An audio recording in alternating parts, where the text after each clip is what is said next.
Hello, അപ്പം നമ്മളിന്നൊരു ചെറിയൊരു tour പോലെ ഒരു 1 നൈറ്റ് സ്റ്റേ പോലെ നോക്കുവാണ്. സോ 1 നൈറ്റ് സ്റ്റേ നമ്മൾ എവിടെയാണ് ചെയ്യുന്നത്? ഗ്രാൻഡ് ഹയത്താണ്. അപ്പോൾ ഗ്രാൻഡ് ഹയത്ത് ഒന്ന് എക്സ്പീരിയൻസ് ചെയ്യാൻ വേണ്ടിയാണ് നമ്മൾ പോകുന്നത് അവിടെ. ആൻഡ് നമ്മൾ അതിന് തന്നെ എൻട്രൻസിലോട്ട് കയറിയപ്പോൾ കുറേ ഡേറ്റ് പംപ്സ് ഉണ്ടായിരുന്നു അവിടെ. ഡേറ്റ് പംപ്സ് തന്നെ ആയിരിക്കണം, ഞാൻ അങ്ങനെ നോക്കിയില്ല. നല്ലൊരു വഴിയാണ് എൻട്രൻസിലുള്ളത്. It was amazing. നമ്മളുടെ കൂടെ വേറെ കുറേ ആൾക്കാരൊക്കെ ഉണ്ട്, അവരുടെ ഫാമിലീസൊക്കെ ഉണ്ട്.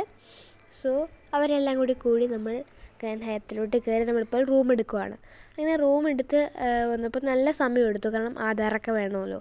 സോ അതൊക്കെ തപ്പി പിടിച്ചെടുത്ത് ഇരുന്നപ്പോഴത്തേക്കും വേറൊരാളും കൂടി വേണം, വേറെ ഇത്തിരി ആൾക്കാരും കൂടി വരുന്നുണ്ട്. അവർക്കും കൂടി കാത്തിരിക്കുകയായിരുന്നു. പിന്നെ ആഫ്റ്റർ ദാറ്റ് നമ്മൾ റൂമിൽ കയറി. എനിക്ക് ആദ്യം തന്നെ ഏറ്റവും കൂടുതൽ എക്സൈറ്റ്മെൻ്റ് ഉള്ളത് റൂം ഒന്ന് എക്സ്പീരിയൻസ് ചെയ്യാനാണ്. ദേ കിടക്കുന്നു ഗൈസ്, നല്ല അടിപൊളി ബാത്റൂമും ദേ നമ്മളുടെ കറക്റ്റ് വ്യൂ കിട്ടുന്ന ആ ഒരു ലൈക്ക് ഗ്ലാസ് ടൈപ്പ് വിൻഡോവും.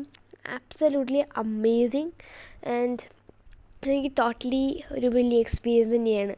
ദെൻ അത് കഴിഞ്ഞ് നമ്മൾ കുറേ സ്പെൻഡ് ചെയ്തു റൂമിലും അവിടെയും. നമ്മളൊന്ന് ഫ്രഷൊക്കെ ആയി. ആൻഡ് ആഫ്റ്റർ ദാറ്റ് നമ്മൾ ഭക്ഷണം കഴിക്കാൻ വേണ്ടി ഇറങ്ങുകയാണ്. പക്ഷേ ഭക്ഷണം കഴിക്കുമ്പോൾ നമ്മൾ വെറുതെ അങ്ങനെ പോകരുത്, നമ്മൾ ഇങ്ങനെ കറങ്ങി അങ്ങനെയൊക്കെയാണ് പോകുന്നത്. സോ അങ്ങനെ ഗ്രാൻഡ് ഹയത്ത് ഒന്ന് എക്സ്പ്ലോർ ചെയ്യാൻ വേണ്ടിയാണ് നമ്മളിപ്പോൾ ഇറങ്ങിയിരിക്കുന്നത്.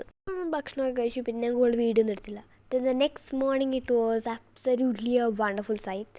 കാരണം നമ്മുടെ കോട്ടേഴ്സ് ഓട്ടോമാറ്റിക് ആണ്, അപ്പോൾ അതുകൊണ്ട് തന്നെ സൺസെറ്റ് വാസ് വെരി അമേസിങ്. കാരണം സൺസെറ്റ് കാണാൻ എനിക്കൊരു എക്സ്പീരിയൻസ് ഉണ്ടായിരുന്നു, ബിക്കോസ് അച്ഛനും അമ്മയും നേരത്തെ എണീറ്റു, പക്ഷേ ഞാൻ ഇത്തിരി വൈകി എണീറ്റത്. കാരണം നല്ല സുഖമാണ് അവിടെ കിടന്നിറങ്ങാൻ. സോ ആയി വന്നപ്പോൾ നല്ല മഴയൊക്കെ പെയ്ത്. After that we are gonna ചെക്കൗട്ടിന് മുമ്പ് നമ്മൾ ഭക്ഷണം കഴിക്കുന്നുണ്ട് വീണ്ടും. സോ നമ്മളെല്ലാവരും കൂടി ഗ്രാൻഡ് ഹയത്തിൻ്റെ ആ ഒരു ലോബി കൂടെ കോറിഡോറിൽ കൂടെ നടക്കുകയാണ്. സോ ഞാനാണെങ്കിൽ ലിഫ്റ്റ് ഇരുന്നാണെങ്കിലും വീഡിയോ ആണ്. എനിക്കറിയില്ല, ഒരു ടെൻഡൻസി തോന്നുന്നു. നല്ലൊരു വ്യൂ തന്നെയാണ് അവിടെ നിന്നും കിട്ടുന്നത്. സോ നമ്മൾ ഗ്രാൻഡ് ഹയത്തിൽ നിന്ന് അവിടെ നിന്ന് ഇറങ്ങിയപ്പോൾ ഇത് നല്ല വിശാലമായി കിടക്കുന്ന ഒരു ബുഫറ്റ് ആയിരുന്നു. ദെൻ ഔട്ട്ഡോറും ഉണ്ടായിരുന്നു. ആഫ്റ്റർ റീച്ചിങ് നമ്മൾ ഔട്ട്ഡോറിലോട്ടാണ് പോയത്. ഔട്ട്ഡോറിൽ നമുക്ക് കുറേ ഫോട്ടോ സ്പോട്ട് ഉണ്ടായിരുന്നു. ആൻഡ് നമ്മൾ ഇങ്ങനത്തെ കുറേ കൂടകൾ പോലത്തെ സംഭവം.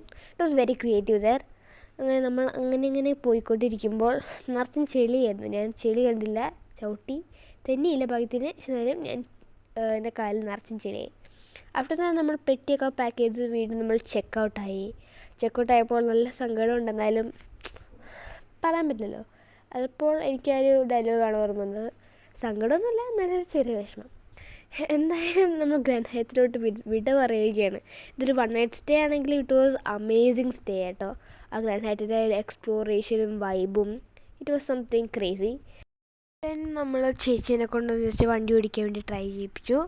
ആ ചേച്ചി നന്നായിട്ട് തന്നെ ഓടിപ്പിച്ചിട്ടുണ്ടായിരുന്നു കേട്ടോ. നല്ല എക്സ്പീരിയൻസ് ആയിരുന്നു അവിടെ. ആൻഡ് നമ്മൾ അടുത്ത വീഡിയോ ആയിട്ട് വീണ്ടും കാണാം. Tata, bye bye.